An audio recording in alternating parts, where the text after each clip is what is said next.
Hello student, स्वागत है आपका हमारे YouTube channel if you wait पर। तो स्टूडेंट, अगर आप वीएलडीए गवर्नमेंट जॉब की तैयारी कर रहे हो या आप एलएसए की तैयारी कर रहे हो जो कि राजस्थान में होता है, वेटनरी इंस्पेक्टर की तैयारी कर रहे हो, तो आज की हमारी जो वीडियो है जिसमें हम आपको क्वेश्चंस करवाएंगे, इंपॉर्टेंट क्वेश्चंस रहेंगे जो कि आपके एग्जामिनेशन पॉइंट ऑफ व्यू से आने वाले हैं। मोस्टली एग्जाम में ये एक बुक है जिसका नाम है एनिमल साइंस रिफ्रेशर, आपको गूगल पर अवेलेबल हो जाएगी या आप किसी भी स्टोर से भी ले सकते हो उसको। आज हम उसी से रिगार्डिंग ही कुछ क्वेश्चन लेके आए हैं उसी बुक में से, तो प्लीज आप ध्यान से पढ़ना क्योंकि ये पॉइंट इंपॉर्टेंट है, क्योंकि क्वेश्चन आते हैं। जैसे हमने बहुत सारे वेटनरी के एग्जाम दिए हैं, तो एग्जामिनेशन पॉइंट ऑफ व्यू में जो एनिमल साइंस रिफ्रेशर बुक है उसमें बहुत इंपॉर्टेंट क्वेश्चन आपको देखने को मिलेंगे। ठीक है, चलिए हम करते हैं स्टार्ट। पहला क्वेश्चन क्या है? Native tract of Rampur Bushehr breed of ship. सबसे पहले तो यहीं से एक क्वेश्चन अराइज होता है कि भाई ये जो ब्रीड है जिसका नाम है रामपुर बुशेर, ये कौन से एनिमल की ब्रीड है? तो ये एनिमल हमारा रहेगा शिप, तो यानी बेसिकली ये शिप की ब्रीड रहने वाली है। अब नेटिव ट्रैक्ट का मतलब इसका ओरिजिन कहां से हुआ है, यानी ये कहां पर डेवलप हुई है, तो इसका आंसर क्या रहेगा? हिमाचल प्रदेश। ये क्वेश्चन इंपॉर्टेंट है एग्जामिनेशन पॉइंट ऑफ व्यू से।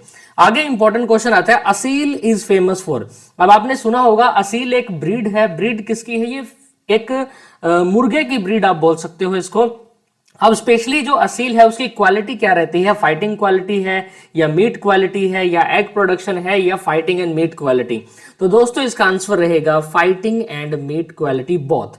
आगे क्वेश्चन आता है नेक ऑफ वोम। स्पेशली दोस्तों जब भी हम वोम की बात करते हैं तो ये जो यहाँ पर वोम लिखा गया है, ये वोम बिलोंग करता है यूट्रस से।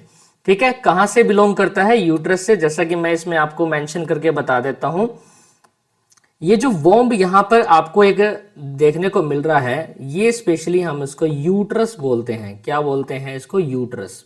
ठीक है, यूट्रस ऑफ एनिमल, या इसको एक सेकेंडली टर्म हम दे सकते हैं कि भाई इसको वोम्ब कहा जाता है। ठीक है, अब इसका आंसर क्या रहेगा? मेन इंपॉर्टेंट चीज वो है, हमें वो ध्यान देना है। ठीक है, तो neck of the womb is क्या रहेगा? सर्विक्स।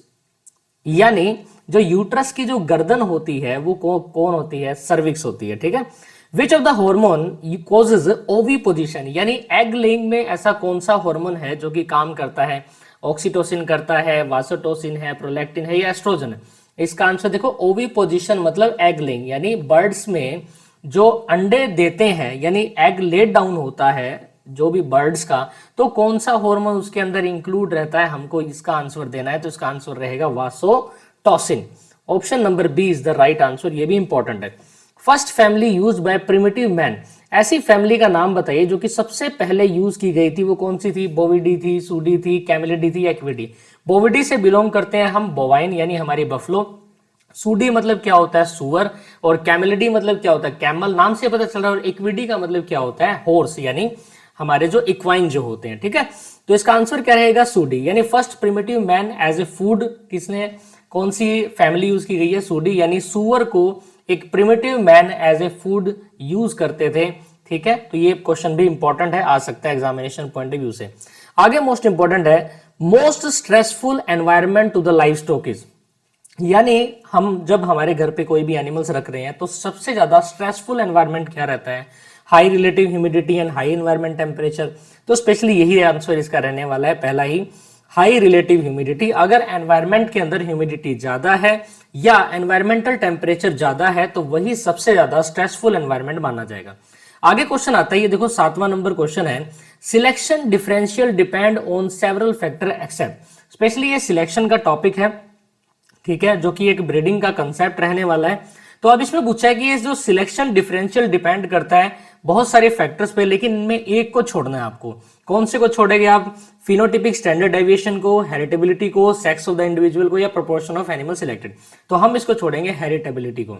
हेरिटेबिलिटी क्या होता है कि जो भी जेनेटिक मटेरियल है अगर आपका किसी भी ऑफस्प्रिंग में ट्रांसफर हो रहा है तो वो उसकी हेरिटेबिलिटी होती है। ठीक है, वो ट्रेट्स अगर ट्रांसफर हो रहे हैं तो हेरिटेबिलिटी होती है। तो सिलेक्शन डिफरेंशियल डिपेंड करता है फिनोटिपिक स्टैंडर्ड डेविएशन पे, प्रोपोर्शन ऑफ एनिमल सिलेक्टेड पे, या सेक्स ऑफ द एनिमल पे, लेकिन डिपेंड नहीं करता सिर्फ हेरिटेबिलिटी के ऊपर। ठीक है, ये ध्यान देना। सिंपल सी बात है कि भाई हम लोकल किसी भी एनिमल को देख रहे हैं तो उसका सेक्स को भी मेजर करेंगे, उसका प्रोपोर्शन भी देखेंगे और उसमें क्या फिनोटिपिक अपीयरेंस देखने को मिल रही है। फिनोटिपिक अपीयरेंस क्या होता है, जब आप नेक्ड आई से देख सकते हो कि भाई ये एनिमल इतना बड़ा है, ये एनिमल इतना छोटा है, इसकी पूंछ का कलर ऐसा है, इस पूरे एनिमल का कलर ऐसा है। ठीक है, आगे बढ़ते हैं। Ruminant can synthesise vitamin B12 if. अब रूमिनेंट विटामिन बी को सिंथेसाइज कर सकते हैं, लेकिन कब कर सकते हैं, if cobalt is provided in ration. इसका आंसर भी यही रहने वाला है, अगर हम राशन में कोबाल्ट प्रोवाइड कर दे तो जो रूमिनेंट्स है, जो जुगाली करने वाले एनिमल्स है, वो विटामिन B12 को बना सकते हैं अपनी बॉडी में। B12 यानी साइनोकोबालामिन। ठीक है, आगे हम बात करते हैं, क्वेश्चन नंबर 9 आता है हमारे पास। Which of the following VFA has been given with the milk replacer for development of ruminal epithelium. यानी जो भी रूमन है, हमारे एनिमल के अंदर रूमन पाया जाता है, उसमें जो एपिथेलियम नाम की लेयर है, अब उसमें कौन सा VFA हम डालें जो कि हम मिल्क रिप्लेसर की तरह भी इस्तेमाल कर सकते हैं, तो इसका आंसर क्या रहेगा, ब्यूटायरेट। ठीक है, ये क्वेश्चन आ सकता है। सॉरी, आगे बढ़ते हैं। Disbudding of the calf is done at the age of. अब ये क्वेश्चन इंपॉर्टेंट रहने वाला है दोस्तों कि भाई डिसबर्डिंग जब हम करते हैं, यानी छोटे बच्चों के अंदर जब हम डिसबर्डिंग करते हैं, किस एज में कर देते हैं, 3 से 10 दिन में। ये बेसिकली मैं काव्स की बात कर रहा हूं। काव्स का मतलब क्या है, यहाँ पे CALVS जो लिखा हुआ है काफ से रिलेटेड है। ठीक है, आगे क्वेश्चन आता है, क्रीप फीडिंग ऑफ स्वाइन। ये क्वेश्चन इंपॉर्टेंट है। Creep feeding of swine should be started at the age of, यानी जब हम स्वाइन को क्रीप फीड करवाते हैं तो कब से स्टार्ट करवाएंगे, तो उसको 7 से 10 दिन में आप स्टार्ट करवा सकते हो। तो यहां से भी क्वेश्चन आ सकता है डिसबर्डिंग ऑफ द काव से, ये इंपॉर्टेंट है। ठीक है, ध्यान देना, डिसबर्डिंग ऑफ द काव, क्रीप फीडिंग इंपॉर्टेंट है। और यहां से इंपॉर्टेंट क्वेश्चन रहने वाला है आपका neck of the womb and Aseel. ये क्वेश्चन आपके इंपॉर्टेंट इसमें देखने को मिलेंगे। ठीक है, आगे बढ़ते हैं। इंपॉर्टेंट क्वेश्चन अभी भी इंपॉर्टेंट आ रहे हैं। ठीक है, और अभी हमारे पास क्वेश्चन नंबर जो 12th है उसको पढ़ेंगे। ठीक है, the DCP content in calf starter in percentage. जब हम हमारे किसी भी काफ को यानी बछड़े को जब हम स्टार्टर प्रोवाइड करते हैं तो उसके अंदर DCP यानी क्रूड प्रोटीन बेसिकली कितना परसेंटेज देखा जाता है, वो है हमारे पास 18 से 20%। ये ध्यान देना, ये क्वेश्चन इंपॉर्टेंट है। अगर थोड़ा डिफिकल्ट लेवल में एग्जाम बनाया जाता है तो ये क्वेश्चन आ सकता है। ठीक है, okay. Mostly amino acid found in the living organism are in, किस फॉर्म में होते हैं भाई, अमीनो एसिड होते हैं हमारे पास L फॉर्म में। ठीक है, feed stuff which contain less than 18% crude fibre and more than 60% TDN। ये क्वेश्चन भाई यहाँ पर इंपॉर्टेंट हमारे पास देखने को मिलेगा, ये इंपॉर्टेंट क्वेश्चन है। अब ऐसा फीड स्टफ जिसके अंदर 18% क्रूड फाइबर है लेकिन उससे लेस है एंड मोर देन 60% TDN है, तो TDN जब ज्यादा होगी, क्रूड फाइबर लेस है, तो वो क्या होगा, कंसंट्रेट राशन। तो उसको हम क्या बोलेंगे दोस्तों, concentrate ration is the right answer. Which of the following is a vice due to mineral deficiency. अब बेसिकली मिनरल की डेफिशिएंसी होती है किसमें, पाइका में ही होती है। साफ ही दिख रहा है कि भाई पाइका यानी deficiency of phosphorus in animal. Rice bran के अंदर, ये क्वेश्चन इंपॉर्टेंट है, rice bran is a rich source of, भाई राइस ब्रेन के अंदर क्या पाया जाता है, फास्फोरस पाया जाता है, ये भी इंपॉर्टेंट क्वेश्चन है। Which of the following animal comes under genus Sus, यानी सुस मतलब सुस डोमेस्टिका। तो सुस डोमेस्टिका यानी क्या है, हमारे पास यहां पर आपको देखने को मिलेगा पिग। ठीक है, तो इसका आंसर क्या रहेगा, पिग रहेगा। ठीक है, तो सुस नाम जहां पर दिख जाए इसका मतलब समझ लेना कि भाई ये जीनस है किसका, पिग का। क्रिप्टोकाइडिज्म इज ए डिफेक्ट, हेरिडिटरी है, नॉन हेरिडिटरी है, कॉन्जेनाइटल है या नन, इसका आंसर रहेगा हेरिडिटरी। तो दोस्तों ये हेरिडिटरी डिफेक्ट होता है। ठीक है, which of the following is A unconventional source of feed. एक मिनट रुकिए, ये थोड़ा सा मिसमैच सा हो गया है। हाँ, अभी देखिए बड़े ध्यान से, ये question is that which of the feed is unconventional source of feed except, यानी अनकन्वेंशनल सोर्स ऑफ फीड इनमें से किसको छोड़ के है, बेसिकली दिख ही रहा है यहाँ पर सोयाबीन। सोयाबीन का तो कोई कन्वेंशनल यूज है ही नहीं इसमें। ठीक है, which of the following is not correctly matched. अब आपको ये मैच देखना है। देखिए ये क्या है, सोयाबीन के अंदर ट्रिप्सिन इनहिबिटर होता है, टैपियोका में HCN पाया जाता है एंड रॉ फिश में थाइमिनेज पाया जाता है, लेकिन एक यहाँ पर रिसिन है जिसमें GNC नहीं पाया जाता, तो ये करेक्टली मैच नहीं है। बाकी सारे ठीक है, ये वाला भी ठीक रहेगा, ये भी सही रहेगा और ये भी सही रहेगा। ठीक है, अब आगे क्वेश्चन आता है हमारे पास, which of the following statement is not correct about silage making. Specially ये क्वेश्चन आपको एक सब्जेक्ट है जिसका नाम है न्यूट्रिशन। न्यूट्रिशन के अंदर आपको ये सब्जेक्ट देखने को मिलेगा, जो कि फर्स्ट ईयर का हमारे पास सब्जेक्ट रहने वाला है वेटनरी का। या आप वीएलडी अगर स्टूडेंट जॉब की तैयारी कर रहे हो ना, तो आपका ये फर्स्ट ईयर का रहने वाला है। ठीक है, आगे बढ़ते हैं। इसको थोड़ा सा मैं जूम कर लेता हूं। ओके, थोड़ा सा और कर लेते हैं इसको। हाँ जी, लेट्स स्टार्ट। तो इसमें साइलेज के अंदर इससे रिलेटेड टर्म हमें देखनी है कि क्वेश्चन क्या था, विच of the following statement is not correct about silage making. तो इसका आंसर क्या रहेगा, moisture content of silage should be 60 से 70%, बिल्कुल ठीक बात है। Crop should have high sugar content, यानी क्रॉप के अंदर शुगर कंटेंट ज्यादा होना चाहिए, ये भी सही बात है। Crop should be harvested between flowering and mid stage, ये भी सही बात है। Only leguminous fodder is use for silage making, ये यहाँ पर गलत है। जो लेग्यूमिनेटेड फूड्स जो होती हैं, जिनमें लेग्यूम्स होते हैं, नोडुलेटेड स्ट्रक्चर्स होते हैं, सिर्फ क्या वही फूड साइलेज मेकिंग में यूज होता है? ऐसा नहीं है दोस्तों, वही साइलेज मेकिंग में यूज नहीं होता। तो ये वाली टर्म हमारे पास गलत रहने वाली है। ठीक है, आगे क्वेश्चन बढ़ते हैं। The chief extra cellular cation use for the maintenance of osmolarity. अब इसमें एक्स्ट्रा सेलुलर का मतलब सेल के बाहर, बेसिकली हम बोल सकते हैं इसको। अब वो कौन सा कैटायन है जो कि ऑस्मोलैरिटी को मेंटेन करने में इस्तेमाल किया जाता है? उसका आंसर रहेगा हमारे पास सोडियम। Na+ जो कैटायन है उसका हम इस्तेमाल करते हैं, chief extra cellular cation use for the maintenance of osmolarity.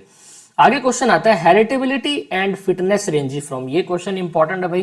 देखो, एक तो हेरिटेबिलिटी की बात हो रही है और फिटनेस की बात हो रही है। तो कितना रेंज करेगा वो? 0 से 1 रेंज करता है। ठीक है, कितना करता है रेंज? 0 से 1। आगे क्वेश्चन आता है generation interval for the poultries. Poultry के लिए जनरेशन इंटरवल क्या रहता है? 0.65 ईयर। थोड़ा जल्दी जल्दी करवाऊंगा क्योंकि क्वेश्चन बहुत ज्यादा है। आगे बढ़ते हैं। विच of the following is not a monosaccharide. इसमें से मोनोसेक्राइड कौन सा नहीं है? ग्लूकोज नहीं है, फ्रक्टोज नहीं है, गैलेक्टोज नहीं है, माल्टोज नहीं है। तो इसका आंसर क्या रहेगा? माल्टोज, क्योंकि माल्टोज क्या है? एक डाइसेक्राइड है। क्या है भाई माल्टोज? यहां पे मैं लिख देता हूं, माल्टोज इज ए डाइसेक्राइड।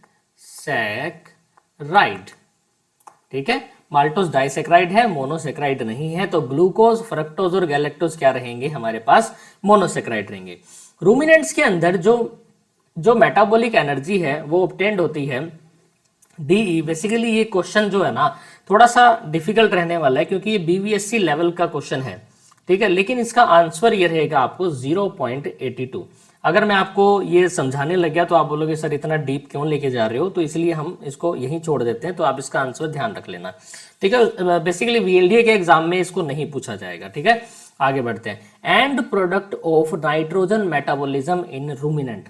अब ये क्वेश्चन इंपॉर्टेंट आपको देखने को मिल सकता है कि भाई एंड प्रोडक्ट क्या है नाइट्रोजन मेटाबॉलिज्म। सबको पता है भाई, बच्चे को पता है कि यूरिया, बच्चे को ये पता है कि जो यूरिया जो है ना वो एक एंड प्रोडक्ट है एनर्जी मेटाबॉलिज्म का, बेसिकली जिसके अंदर नाइट्रोजन मेटाबॉलिज्म हम इंक्लूड करते हैं। TDN percentage in oats is. अब ओट के अंदर टीडीएन परसेंटेज कितनी रहती है? वो रहती है हमारे पास 70%। Molasses can be added in ruminant ration. अब जब हम मोलासिस को, ये ध्यान रखना, मोलासिस वर्ड पे बहुत सारे क्वेश्चन देखने को मिलेंगे आपको। ठीक है, तो जो मोलासिस है वो हम ऐड करते हैं रूमिनेंट राशन में। कितना परसेंटेज में ऐड करते हैं? 10 से 15% में।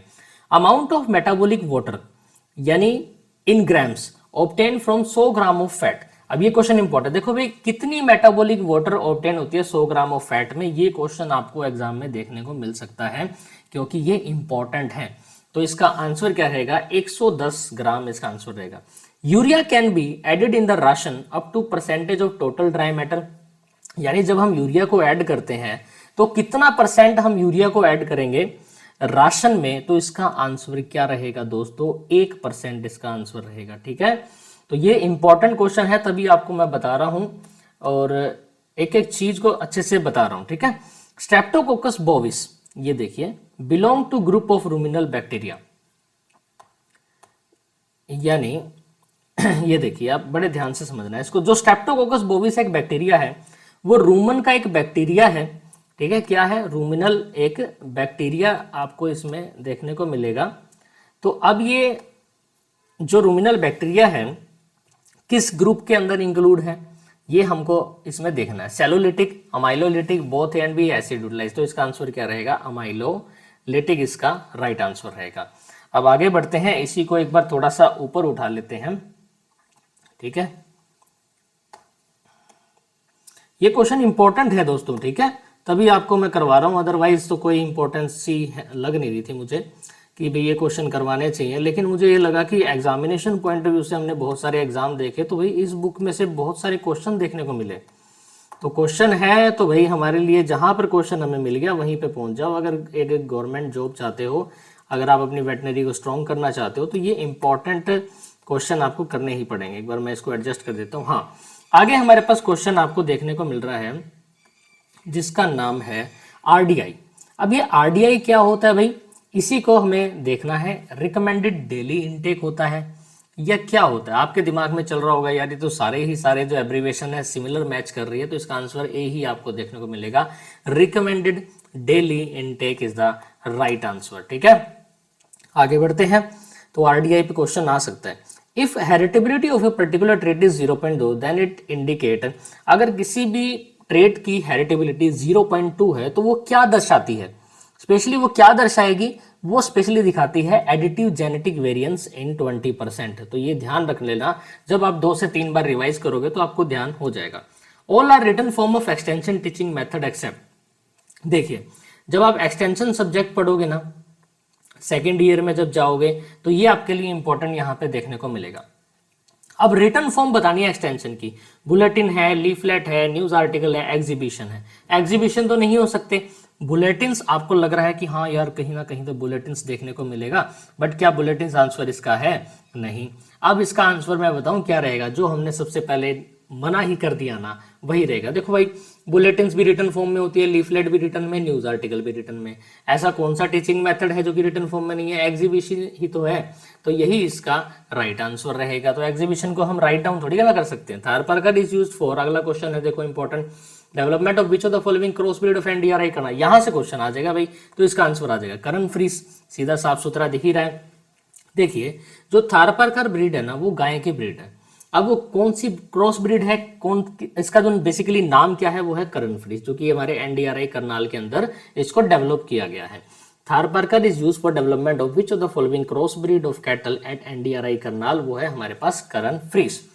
ठीक है, एक्स यानी करण फ्रीज को बनाने में थारपारकर का इस्तेमाल किया गया। XC2 conservation indicate the conservation of. जब हम XC2 कंजर्वेशन करते हैं तो वो XC2 में क्या आता है? सीमन आता है क्या? आपके दिमाग में चल रहा होगा कि हाँ भाई सीमन आता होगा, लेकिन ऐसा नहीं है। इसका आंसर रहेगा जर्म प्लाज्म, क्योंकि मोस्टली एग्जामिनेशन में स्टूडेंट्स गलती ये कर देते हैं, सीमन को सिलेक्ट कर देते हैं, लेकिन इसका आंसर रहेगा जर्म प्लाज्म XC2 में रहता है। ठीक है, cross breeding causes changes in gene frequency due to, अब इसमें क्या आएगा आंसर इसका? Mutation, migration, selection. लोगों का ध्यान जाता है म्यूटेशन पर, लेकिन आंसर रहेगा इसका selection is the right answer. आगे है difference between genotype G and breeding value A. अब इनके बीच में क्या डिफरेंस शो होगा? डोमिनेंस डेविएशन शो होगी। क्या होगी? Dominance deviation. Most of the milk breed of cattle belong to which region of India. यानी जो मिल्क ब्रीड का मतलब यहाँ पे क्या है? मिल्क वाली जो ब्रीड होती है जो गाय की, मोस्टली कहां पर पाई जाती है? तो इसका आंसर रहेगा dry north western region. Which of the following nutrient mainly regulate the body temperature of animal. ऐसा कौन सा न्यूट्रिएंट है जो कि रेगुलेट करता है बॉडी टेम्परेचर को? अब इसका आंसर देखो क्या देना है। इसका आंसर बिल्कुल ही सिंपल सा आंसर है water. Chromosome number of the domestic pig का क्रोमोसोम नंबर क्या रहेगा? 38 रहेगा। और भी एनिमल्स है जिनका 38 रहने वाला है, वो हम आपको आगे हमारी वीडियोस के अंदर क्लियर आउट करेंगे। ठीक है, अभी बता दूंगा तो आप कंफ्यूज हो जाओगे, तो अभी सिर्फ ओनली पिग का ध्यान रख लो कि भाई क्रोमोसोम नंबर पिग का 38 रहता है। Chromosome can be best karyotyped in which stage of mitosis. अब एक कैरियोटाइप स्टेज आती है जब हम सेल माइटोसिस या मियोसिस को पढ़ते हैं, तो उसमें बेस्ट कैरियोटाइप कौन सी स्टेज में बनता है माइटोसिस की, हमें ये बताना। तो metaphase is the right answer. आगे क्वेश्चन इज दैट, इसको मैं थोड़ा सा ऊपर कर देता हूं। देखिए 44 नंबर का एक क्वेश्चन है, selection differential does not depend on which of the following, sex of the individual, heritability, A proportion of the animal या फिनोटाइप। तो इसका answer is that heritability is the right answer. 50 question करेंगे इस video में, ठीक है, next video में फिर से 50 करेंगे। आगे आता है question, from which of the following cell karyotype can not be done. अब ये क्वेश्चन इंपॉर्टेंट है, ठीक है, इंपॉर्टेंट इसलिए है क्योंकि एग्जाम में देखा है मैंने, कई एग्जाम के अंदर इस क्वेश्चन को देखा है, स्पेशली ये ऑल इंडिया लेवल के जो वेटनरी के एग्जाम में उनके अंदर देखा है। From which of the following cell karyotype can not be done, यानी कैरियोटाइप कौन से सेल से नहीं होता, इसका आंसर रहेगा रेड ब्लड सेल्स। ठीक है, ये याद कर लेना, इंपॉर्टेंट है भाई। ठीक है, देखो आज हम आपको क्वेश्चन सिर्फ और सिर्फ यहाँ 50 तक करवाने वाले हैं। नेक्स्ट क्लास में हम इसी को फॉरवर्ड करेंगे आगे और इन क्वेश्चंस को कंप्लीट करेंगे। लगभग 200-250 क्वेश्चन है। ठीक है, एनिमल साइंस रिफ्रेशर बुक को हम कंप्लीट करना पसंद करेंगे क्योंकि इसमें से क्वेश्चन देखने को मिलते हैं। उसके बाद और भी कंटेंट आपको हमारे चैनल के ऊपर हम प्रोवाइड करेंगे। ठीक है, आगे क्वेश्चन आता है, success of extension program in judged primarily on the basis of, यानी जब भी हम एक्सटेंशन प्रोग्राम को लेते हैं तो उसमें हमारे पास सबसे इंपॉर्टेंट पॉइंट सक्सेस का क्या रहता है, अडोप्शन रहता है, एक्शन टेकिंग रहता है या फीडबैक रहता है। स्पेशली क्या है कि फीडबैक रहता है भाई, जब आप लोगों को कुछ ना कुछ समझा रहे हो, अगर लोगों को वो बात समझ में आ गई और वहां से आपको फीडबैक मिल रहा है तो यही सक्सेस एक्सटेंशन है। ठीक है, आगे question is that the first IVF in vitro fertilization buffalo calf, ये क्वेश्चन आपको भाई बहुत ज्यादा मात्रा में देखने को मिलता है और बहुत सारे पेपर के अंदर देखने को मिलता है। तो इसका आंसर क्या रहेगा, प्रथम। प्रथम जो है ना, फर्स्ट IVF बफलो काफ है। ठीक है, ये ध्यान रख लेना, जो IVF इन विट्रो फर्टिलाइजेशन का जो हमारे पास यहाँ पर बफलो काफ रहेगा, बफलो काफ मैं यहाँ पर बड़े बड़े अक्षरों में लिख रहा हूं, तो उसका आंसर क्या आएगा दोस्तों, उसका आंसर आएगा प्रथम। ठीक है, क्या आंसर है उसका, प्रथम आंसर है। ठीक है, आगे बढ़ते हैं, हमारे पास और भी बहुत इंपॉर्टेंट क्वेश्चंस आ गए हैं। ये देखिए, as compare to the 18th life stock and 19th life stock census, देखिए ये थोड़ा सा ना करंट का क्वेश्चन है लेकिन ये नहीं पूछा जाएगा। फिर भी अगर हम बात करते हैं लाइफ स्टॉक सेंसस की, तो 19 में हुई थी, 18 में हुई थी, उसके बाद एक लाइफ स्टॉक सेंसस हो गई है, तो इसको हम अभी नहीं करवाएंगे। फिर भी मैं इसका आंसर बता देता हूँ आपको, इसमें इसका आंसर रहेगा हॉर्स। ठीक है, बस हॉर्स ध्यान रख लो। More susceptible animal to tetanus and immune response is घोड़ा, यानी टेटनस सबसे ज्यादा किसमें होता है, घोड़े में होता है, इम्यून रिस्पॉन्स घोड़े का है। फादर ऑफ साइंटिफिक मैनेजमेंट, ये देखिए ये क्वेश्चन, इसका आंसर है FW Taylor is the right answer. Father of scientific management is FW Taylor. तो दोस्तों आज हमने आपको एनिमल साइंस रिफ्रेशर के इंपॉर्टेंट क्वेश्चन करवा दिए हैं, जो कि आपके किसी भी एग्जाम में जो कि वेटनरी से रिलेटेड है, मान लिया कि आपका VLDA का एग्जाम हो गया, ठीक है, या आप राजस्थान में एक LSA होता है, LSA की तैयारी कर रहे हो, अगर आप एक BVSC के स्टूडेंट हो, BVSC के स्टूडेंट के लिए भी ये बहुत इंपॉर्टेंट है। अगर आप LPT पढ़ना चाह रहे हो या आप LPT पढ़ रहे हो तो उसमें भी ये क्वेश्चन देखने को मिल जाएंगे आपको, क्योंकि मिल्क रिगार्डिंग से और मीट वगैरह, एग वगैरह LPT के अंदर देखने को मिलता है। एक पेपर होता है बेसिकली DVLT नामक एक कोर्स होता है जो कि लेबोरेटरी टेक्नीशियन का कोर्स है, उसमें भी आपको यहाँ से कवर हो जाएंगे क्वेश्चन। ठीक है, थैंक यू सो मच दोस्तों, और आगे जुड़े रहो इस वीडियो में, क्योंकि हमारे चैनल पर हम आपको बताते रहेंगे, टाइम टू टाइम वेटनरी पढ़ाते रहेंगे। Thank you so much.